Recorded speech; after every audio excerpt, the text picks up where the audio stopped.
Well, you can't very well have a favorite books list without a little bit of Roald Dahl on there, can you? So let's get right to our review of Matilda by Roald Dahl.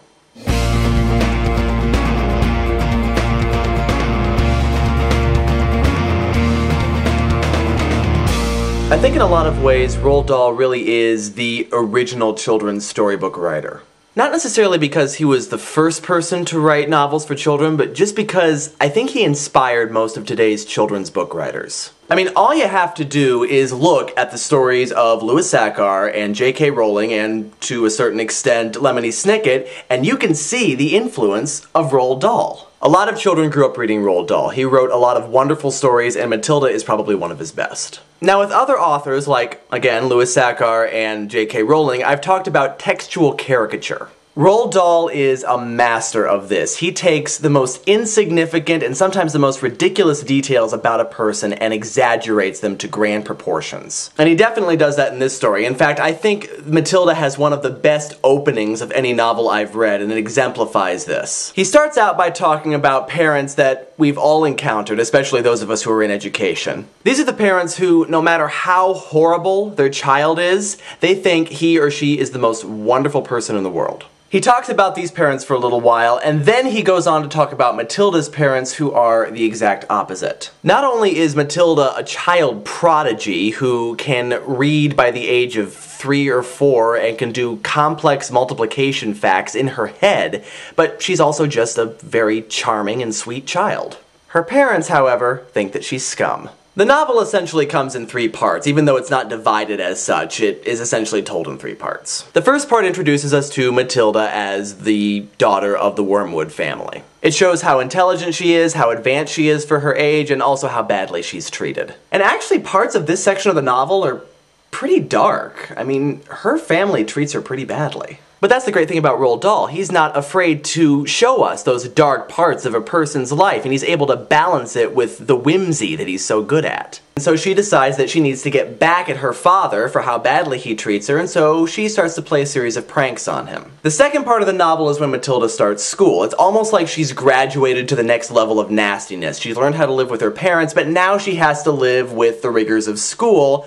most especially the headmistress, Miss Trunchbull. And I really like the way that they portray the school. They portray the school as a war zone, with the students waging this constant battle against Miss Trunchbull. And for pretty much the whole second part of the story, Matilda's just a bystander to this battle, and she sees soldiers fighting and falling in this fight. I especially like the scene where they first meet the character of Hortensia, who tells them in great bragging detail about some of the pranks that she's pulled on the headmistress. Not only because they portray her as some kind of great hero, but also because this is the first time when Matilda really kind of feels like she belongs at this school. She's among kin because of all the pranks that she's played on her parents. But Matilda is pretty much just a bystander. She's just an observer of all this for the first few chapters when she starts school. And then when she's specifically targeted by Trunchbull, that's when she jumps into the fray. And that's also when her powers manifest themselves, which brings us to part 3 of the novel, when she actually fights back. The story's pretty straightforward. I mean, outside of what I just said, there's really not a whole lot to say about it, but the message is really, really strong in its simplicity. It really is a story about the empowerment of children, and that especially comes through when you get to the explanation of Matilda's powers. By the way, if you don't want to be spoiled on the explanation for Matilda's powers, then you should stop watching now. Basically, the explanation is that because Matilda is so intelligent and so far advanced, the fact that she was kept in the lowest form in school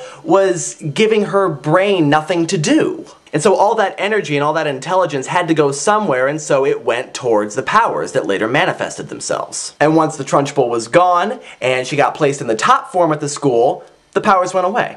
And I like that. It says that you cannot squelch children's abilities, and if you try to squelch children's abilities, they're going to find some way to shine through no matter what. So it really is a powerful message about the empowerment of children, and it's one that many children's authors since this book was published have tried to emulate, with varying levels of success. So that's Roald Dahl's Matilda. It's a wonderful book. It's short and it's a very straightforward story, but it's a very, very strong story. It's definitely still on the favorites list. If you haven't read it, I highly recommend it. And the next book on the favorites list is going to be...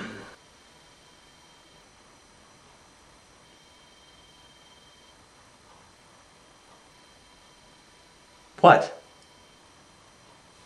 That's it? That's all you're going to talk about?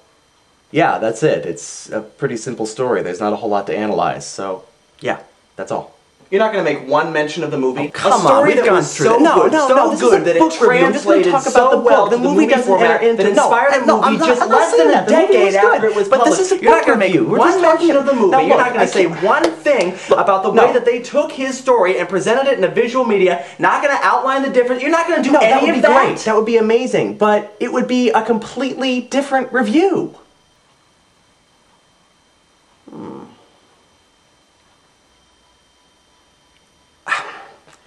Anyway, that's Matilda, and the next book on the favorites list is going to be A Little Princess by Frances Hodgson Burnett. See you next time.